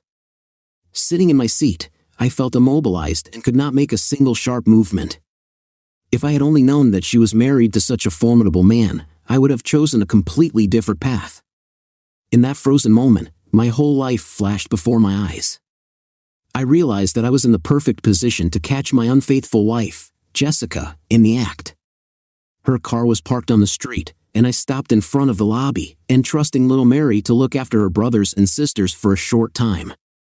Anticipating an early meeting, I went to the counter and asked about a guest named Jessica Anderson. Unfortunately, they didn't have any records of her, but one of the employees directed me to the bar, noting that there seemed to be more people there than usual. Taking a position at the entrance, I carefully examined the room, looking for her presence. And there she was, already sitting on the back counter, accompanied by a tired companion. I resolutely headed to the bar, and the locals, apparently feeling the intensity of my emotions, imperceptibly parted, letting me pass. As I was walking across the floor, she noticed me, and our eyes met. The color faded from her face, betraying her shock and fear. Standing next to her new partner, I tried to keep calm, and it was evident from the expression on my face. So, this is the one who you think is better than me? I asked, pointing with my thumb at the pale bookworm next to her. After watching her for a while, I continued, you couldn't have picked a worse time, Jessie. Our children are hungry and lonely, the crops are still in need of care, and you're here, walking with some fool. Now is simply not the right time for such antics." I noticed anger flash in her gaze, reflecting the fire burning in me. There may never be an ideal time for this. For 15 long years, I've been putting my life into you and this farm, constantly playing second fiddle to the soil. I'm tired of being ignored and undervalued. I felt her resolve grow, spurring her words. At least Liam knows how to appreciate a woman and understand her needs, unlike you with your empty promises, she passionately declared. I stood stunned by her revelation. It became clear that attempts to convince her to return home would be fruitless. Moreover, I began to doubt whether I wanted her back at all. When the full gravity of the situation subsided, I confessed, "I see you have withdrawn most of the funds from our farm account." Having initiated this statement, I saw her nod in confirmation. "Did you know that we work as an LLC, in which we both hold executive positions? This means that the money in the farm account belongs to the company and not just to you personally. The fact that you took them without permission raises serious concerns. I have an equal right to these funds, and they are extremely important for maintaining the economy. If the money is not returned to the company's account by 10 a.m. tomorrow, I warn sternly, I will not hesitate to involve law enforcement agencies and charge you with embezzlement. Taking money from the farm is simply unacceptable." To be honest, I wasn't sure about the legal consequences, but Jessie seemed to have a basic understanding of financial laws, and this knowledge might be enough to keep her. "Therefore, immediately give back the withdrawn money," I stood with my hand outstretched, while she reluctantly took a tightly stuffed white envelope out of her purse and handed it to me. I was relieved when I realized that maybe I had enough money to pay for the expenses of the combine in the morning. Putting a soothing hand on the pale man's shoulder, I felt his body tense up. "Good luck, son." "You'll need it," I said quietly, realizing the difficulties he would face. Without looking back, I turned on my heels and headed for the exit, repeating my steps. Her voice pierced the air, amplified by anger, and she shouted, "At least I'm finally done with you and your worthless farm. You will always remain a poor peasant who will die alone." Her words cut through the air as all eyes turned to this sight. She continued her tirade, declaring her new attachment to the so-called real man who supposedly understands the desires of a woman. Here's the latest news about Jessica's real man. He disappeared, leaving her alone in the hotel. The once imposing figure walked out of the bar, becoming smaller and looking defeated. Watching the consequences of his actions, I looked at the source of his troubles sitting opposite me. I called the waitress over and ordered another drink, even though it seemed unnecessary. The taste of whiskey had lost its appeal, becoming nothing more than a mechanical action. Jess and I absently left the dimly lit bar and headed to my room. Despite the fact that she did not lose interest, I stopped being interested in her a long time ago. Without saying a word, I went to my unopened bag, clutching it tightly in my hand, and approached the doorway. Jess's expression changed, which meant confusion, as she wondered about my actions. Pausing for a moment, I gave her one last longing look. It was time to accept the loss and move on. When I let the spring slam the door shut, closing this painful chapter, she crumbled into uncontrollable sobs. It was time to leave, to move away from the ruins. I decided to keep my reports remotely, freeing myself from further worries. A few hours later, I returned to the rented car and reissued the ticket. The house was calling me. My cousin and mother took care of the children, providing them with support during this difficult period. Tommy received his payment, and everything was settled. At this time, my harvester was humming purposefully, diligently harvesting the crop. In the privacy of the cabin, I found enough time to mourn the breakup of my marriage and reflect on the mistakes I made along the way. I came to the conclusion that I had misjudged Jessica's desire for adventure and life beyond the role of a mother, farmer, and accountant. But my mother had a different point of view. While lecturing me about the irresponsible act of Jessica, who ran away and abandoned her family, my mother, at the same time, said that Jessica was not mistaken in offering us to sell this land. I stared at my mother, doubting her sanity. "But Mom, farming is our heritage, it's our tradition," I tried to explain. Mom shook her head decisively, refuting my opinion. "No, son, it was your grandfather's and your father's legacy, and it eventually led them both to an early grave. This should never have been your future. This is your life, son, and 4 children rely on you, my mother insisted. Her words echoed what I heard from Jessica, who urged me to focus on the future and not on the past. Now, even my own mother was making me think about selling the farm.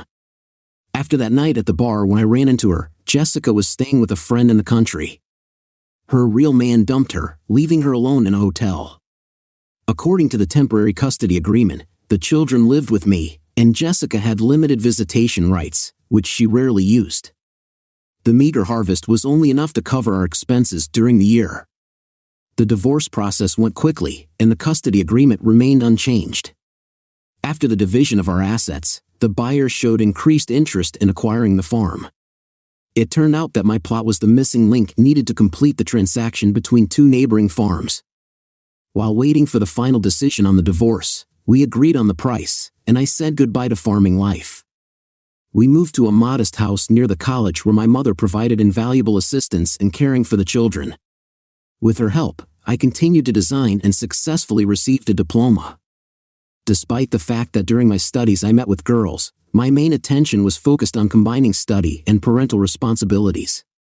Having accepted a period of loneliness, I found satisfaction in being single for a while. After graduation, I got a job at a startup company for the production of spare parts.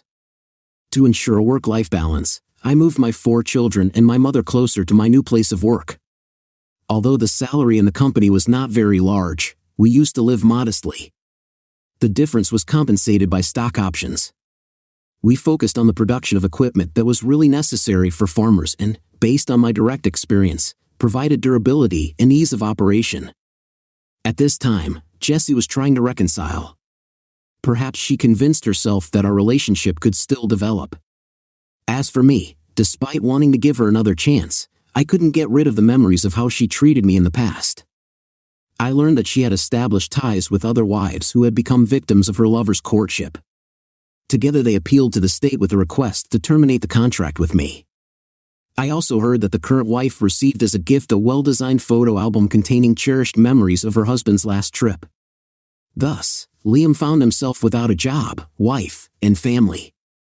It was useless to look for him, so I instructed other justly outraged farmers to administer justice if they managed to find him. Jessie was shocked when she found out that I had sold the farm and eventually followed her plan.